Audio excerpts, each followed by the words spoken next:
Hello there, amazing students, and welcome to week 2. This is Dr. J. I'm psychology. Isn't it exciting, right? This week is really cool. We're actually going to start to dive a little bit deeper into research and talk about the DSM, the evolution of the DSM. As you know, we're on the DSM 5 TR. There's been a 1, 2, 3.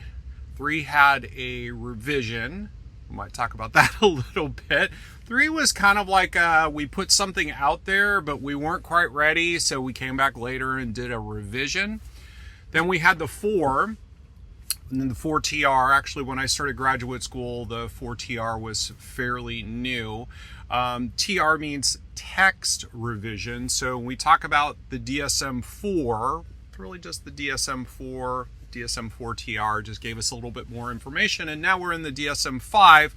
And of course, recently in the last year and a half, 2 years, we came out with the DSM-5 TR, which again means text revision. So just some classification or clarification rather for you all, as I was talking about diagnosis as classification, right? But I want to clarify with you what those actually mean. So text revision really just is that. Text revision means we added some enhanced information. We put a little more, nuanced statistics, prevalence, maybe some diagnostic, co-occurring treatment considerations.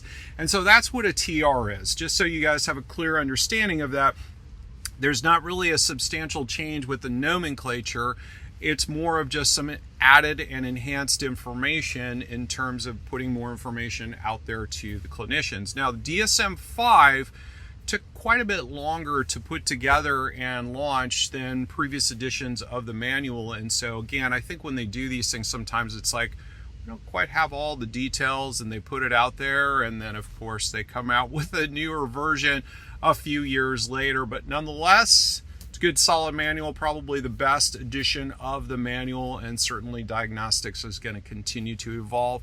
And there's a catalyst behind it, and that's what we're talking about this week, and that is the research behind all of this as well. So we're going to dive in, talk about the week. I want to give you all a rundown of what we're going to have going on this week, so you have a rich understanding of the submissions and what to expect. So as we dive in this week, as we talk about the objectives, the primary objectives this week, we're going to talk about that publishing of the manual and how it impacts practice, how things kind of fall out with the publishing of the manual. I've had a unique opportunity to speak with some very senior clinicians, very well-respected senior level clinicians as the DSM-1 came out. Of course, I interviewed them a number of years later. But got some interesting takes on this. And as the manual comes out, it's like, here you go, clinicians. And then it takes some time to kind of iron out or map out or figure out what it is that we're going to be doing, so to speak, in terms of clinical practice. And so we're also going to describe the role of research in mental health. And that is a big one. I really want to stress that, because DSM stands for the Diagnostic and Statistical Manual of Mental Health. And we pull in that statistics based upon the research. And so a lot of what we're doing in psychology, in fact, all of what we're doing in psychology is all research driven, and especially in terms of diagnostics. And so very important to keep this in mind as we talk about some of the things this week in your readings this week. And do make sure you're doing your readings. As I started to review some of the submissions from this past week, sometimes it's evident that students have done the readings, and sometimes maybe not so much so. And what I can absolutely share with you is that this is not the program where you skip the readings. If you want to skip readings, gang, go be a business major or go be a student in another program, because really what's going to happen as you progress through your career, you're going to be the go-to person. You're going to be that person that people are going to come to for consultation. And if you don't know this stuff, it's going to be a really difficult time for you. It's going to be a make it or break it in terms of your career.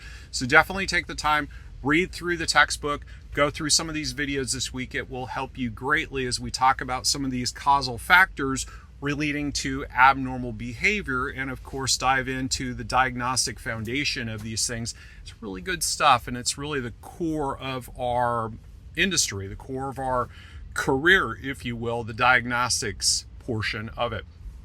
We also are going to get into things such as social media this week, and there's some good readings in here, particularly for parents. I know there's a number of students who are parents, anxiety, loneliness, and fear of missing out, the impact of social media on young people's mental health.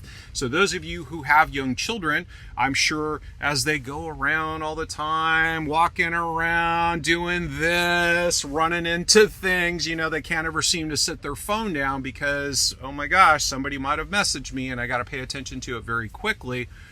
This is a great week for you to get in touch with some of that information about how maybe you can better support them, maybe get them away from social media. It's interesting. And I should probably pull out a little information. In the recent weeks, some of you may have heard this in the news, as the U.S. Surgeon General has talked about putting a label out there similar to cigarette smoking on the risks of social media, that it can be of detriment. And we know that there's a lot of teens out there that are spending 4, 5, 6 hours a day in social media. This is a problem. And we'll talk about that a little bit more in a moment, and certainly in the weekly assignments. But first, let's talk about the discussions. Discussions are a great way for students to get involved and exchange of ideas. I want to stress, this is a safe place.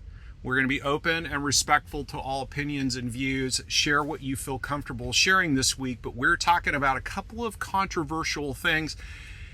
It was controversial in the 70s and 80s as the stuff was put into the manual and taken out with regard to homosexuality, but it's still kind of a hot topic today, right? Depending on who you ask or whose opinion or whose view on homosexuality or what their political or religious affiliation may be might impact those decisions. So we're going to talk about some of these things this week in the discussion board. Again, I want to stress, safe place, gang. Share what you feel comfortable sharing. Please be respectful of all, but I look forward to some folks maybe opening up and sharing some insights or some personal perspectives on this, either things that they've experienced, things they've personally experienced or personally witnessed, whatever the case might be. So good stuff. We're also going to talk about PTSD this week. Again, 2 diagnostics. PTSD, obviously, we still treat, but homosexuality, it was kind of interesting how it was a mental health disorder and then not, but sort of an underlying thing. And then we're talking about gender, and things have kind of evolved over time. So let's get involved with that. Let's dive into it in the discussion board and see what comes out. The milestone this week is interesting as we get into social media. As I talked about this, make sure that you read this article, Social Media and the Cost of Caring, because social media is having a tremendous impact on our society. I think you're all aware of that. You want to make sure and read through this article. It is a little lengthy, but do take some time to read through it because it's going to help give you a nice, rich understanding. Now, there is an underlying thing. How's that? I can present this in a couple of different ways, but I just want to leave that hanging out there and not give too much hints as to what it might be. But there is something really, really prevalent, really important with regard to this article as you start reading through it. Let's just see if anybody notes that in their write-up. But there is definitely something you want to consider when we look at this article, and maybe where some things are since this article. How's that? So take a look at that, read through this. I look forward to your insights. And one last thing before I wrap up this week, actually 2 last things I want to talk about. First of which being, don't know if you can hear, it's like an airplane or a couple helicopters or something flying over right now. It's very, very loud. But defining abnormal behaviors, we talk about the milestones, research changes, anxiety, fear, and stress. All of these things as we get into week 3 is going to filter into that first significant project. Okay, so do your homework, gang. Do your homework. Put in the time and energy. Do the readings. Do the research. You do that consistently through these, 5 submissions here. You're pretty much setting yourself up for success on that project. It'll be much easier for you. Trust me when I tell you. So keep that in mind. Put your time and energy in there, but be outwardly thinking and focused on these things as you move forward. Now, one last thing before I go, I want to talk about research It's in the bottom of this announcement here this week as we talk about primary, secondary, and tertiary research. All students should be using primary and secondary research predominantly in their submissions. Avoid using tertiary. It's okay to use a little bit here and there, but get away from doing open searches on Google. Don't use dictionaries or encyclopedias. Start diving into that primary research. It's going to enhance your learning and will greatly strengthen your submissions. And so if you have any questions as you go through the week, don't hesitate to reach out. I look forward to an active and engaging discussions. I look forward to active and engaging discussions. That's how I want to say it on the board this week. If you need anything, don't hesitate to reach out. I look forward to seeing your submissions. Everybody have a great week.